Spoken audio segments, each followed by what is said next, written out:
In the heart of London, amongst the bustling streets of Kensington, Margaret Thompson's little bakery Sweet Dreams struggled to survive amongst the luxury establishments. Margaret, a 42-year-old woman with hands calloused from hard work, rose at 4 o'clock each morning to prepare the fresh bread that supported her 19-year-old daughter Emma. The young woman had inherited from her mother not only her brilliant blue eyes, but also an extraordinary talent for confectionery that few knew about. Emma walked through the streets of Chelsea on that rainy October morning, carrying a covered tray of her homemade puddings to deliver to a nearby cafe. Her chestnut hair was damp from the London drizzle, and her simple dress contrasted with the elegance of the passers-by who hurried past in their bespoke suits. She had no idea she was about to cross paths with one of England's most powerful families. Across the street, a black limousine stopped in front of London's most exclusive private hospital. James Ashworth, CEO of the United Kingdom's largest technology company, alighted from the vehicle with his face marked by worry. At 48, the man who commanded a billion-pound empire felt completely powerless before the condition of his only daughter, Victoria, who had been hospitalized for 3 weeks refusing any sort of food. Victoria Ashworth, at 16, had become a shadow of herself. The teenager who had once been vivacious and full of energy now lay in the hospital bed, pale and fragile, rejecting every dish prepared by the finest chefs her father had hired. The doctors were baffled. There was no apparent physical cause for her refusal to eat, and all psychological treatments had failed. It was in this moment of desperation that fate intertwined two completely different lives. Emma, trying to shelter from the increasing rain, sought refuge in the hospital entrance, precisely when James Ashworth was passing by. He noticed the sweet aroma emanating from the tray the young woman carried, a fragrance of cinnamon, vanilla, and something more, something that awakened a distant memory of his own childhood, when his grandmother prepared homemade puddings in her modest kitchen in the English countryside. The hospital's head nurse, Mrs. Whitmore, a rigid 55-year-old woman accustomed to dealing only with London's elite, approached Emma with a barely disguised look of contempt. Her impeccable uniform and haughty posture contrasted with the simple appearance of the young baker, who was still trying to dry herself from the rain that had caught her on the way.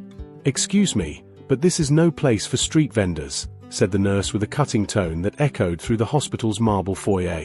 Emma felt her face flush with shame whilst other elegant visitors turned to observe the scene. "This is a high-standard establishment, not a street market. I suggest you find another location for your commercial activities." James Ashworth, who had witnessed the entire interaction from across the foyer, felt something stir in his chest.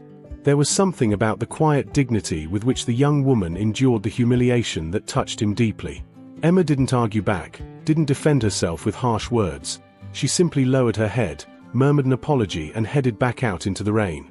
The CEO observed how she walked with slightly hunched shoulders, protecting the tray as if it were treasure, even after being treated with such disdain.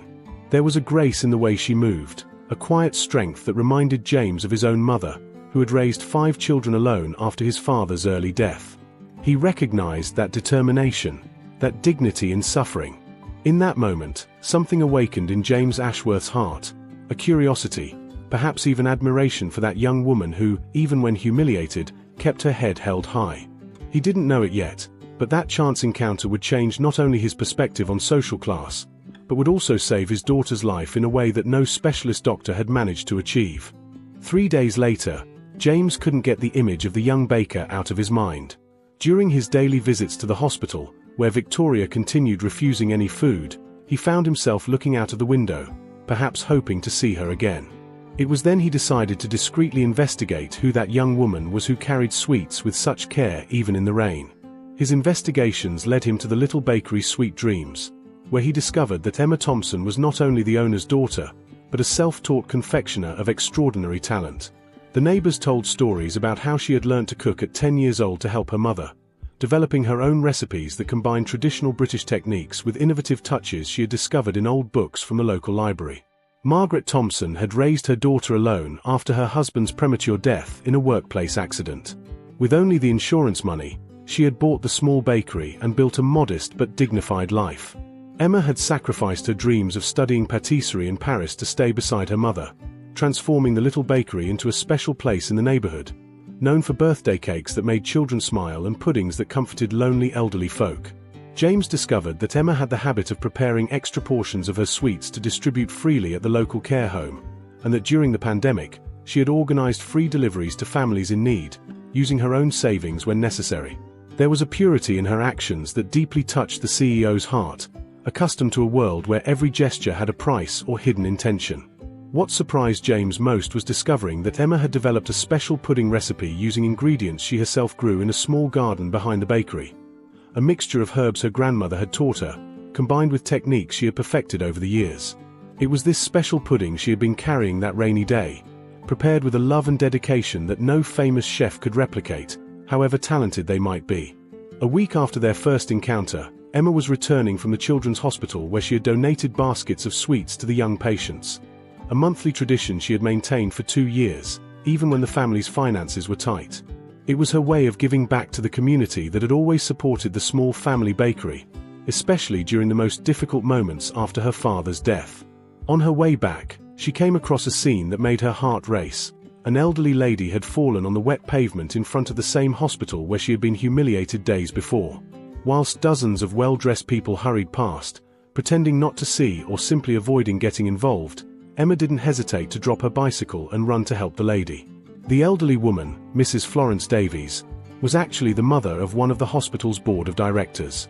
She had slipped getting out of the taxi and was clearly disoriented and in pain. Emma knelt beside her on the wet pavement, soiling her only good dress, and with a natural gentleness that came from the heart, helped the lady sit up, checked for injuries and called for an ambulance. During the 20 minutes they waited for medical help to arrive, Emma remained beside Florence, speaking softly to keep her calm and offering her water from her own bottle. She didn't know she was being observed through the 4th-floor window, where James Ashworth was visiting his daughter Victoria, and had immediately recognized the young baker he couldn't forget. When the ambulance arrived and Florence was attended to by the paramedics, Emma discreetly stepped away, not wanting recognition or thanks. She simply took her bicycle and continued her way home, where her mother was waiting to prepare the morning's bread. James observed the entire scene with growing admiration, realizing he had found something rare in the world he lived in: genuine kindness without expectation of reward. James Ashworth began discreetly visiting the Sweet Dreams bakery, watching Emma work through the shop window. He saw how she treated each customer with genuine care, how she smiled at children and offered free biscuits, how she helped elderly customers carry their purchases. There was a special light about her that contrasted dramatically with the cold, calculating world of business to which he was accustomed. Meanwhile, Victoria continued to waste away in hospital. London's finest doctors were baffled by her condition. She had lost more weight and her refusal to eat was becoming critical. James had hired renowned nutritionists, award-winning chefs, and even international specialists, but nothing seemed to awaken the young woman's interest in food. It was as if she had completely lost her connection with the joy of living. It was then that James made a decision that surprised everyone. Discreetly, he ordered some of Emma's puddings to be taken to the hospital. Not as a desperate attempt, but moved by an intuition he couldn't explain. There was something about that sweet aroma he had sensed on the day of their first meeting, something that had touched a deep part of his memory and his heart. Head nurse Mrs. Whitmore was outraged when she learnt that sweets from some random bakery would be served to the powerful CEO's daughter. She tried to prevent the puddings from reaching Victoria's room, citing food safety issues and hospital protocol. But James, for the first time in a long while, used his authority not to earn money or power, but for something he felt was genuinely important. When Emma learnt, through Margaret, who had been discreetly contacted by one of James's assistants, that her puddings were for a sick young woman, she prepared the special recipe with even more care. She added an extra pinch of the love she had learnt from her grandmother, a silent prayer that was part of her family tradition. She didn't know whom she was cooking for, but her heart somehow knew that those sweets carried a special mission, the mission of bringing back the joy of living to someone who had lost it. Victoria Ashworth was lying in her hospital bed when the tray with Emma's homemade pudding arrived at her room. For weeks, she had rejected elaborate dishes from London's finest restaurants, artistic creations from famous chefs that looked more like works of art than food. But there was something different about that simple golden pudding, something that awakened a curiosity she hadn't felt for a long time. The aroma that emanated from the sweet was familiar and comforting, reminding her of stories her paternal grandmother used to tell about rural England in her youth, about puddings made with love in modest kitchens where each ingredient was chosen with care. Victoria, almost without realizing it, took a small spoonful to her mouth, and for the first time in weeks, her eyes filled with tears, not of sadness, but of an emotion she had forgotten how to feel. James watched from the doorway when he saw his daughter slowly eat the entire pudding, savoring each spoonful as if she were rediscovering what it meant to be alive. In that moment, he understood that Victoria's cure wouldn't come from traditional medicine, but from the genuine love that Emma put into each recipe, from the care that transformed simple ingredients into something that touched the soul. In the days that followed, James revealed to Emma the whole truth about Victoria and how her puddings had saved his daughter's life. He asked her to continue preparing special sweets for Victoria, not as an employee, but as someone who had brought hope back to his family.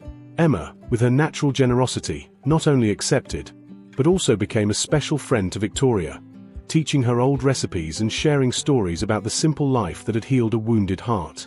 6 months later, Victoria was completely recovered, and James had transformed the Sweet Dreams Bakery into one of London's most respected confectionaries, not changing its essence, but ensuring that Emma and Margaret had the resources to spread their culinary magic throughout the United Kingdom. Mrs. Whitmore, who had witnessed Victoria's miraculous transformation, learnt a valuable lesson about how true love can come wrapped in the simplest hands and purest hearts. And Emma discovered that sometimes, the most powerful ingredients in a recipe aren't in the pantry, but in the infinite capacity to love without expecting anything in return. If you enjoy this kind of story, please leave a like and subscribe to our channel so you don't miss the next videos.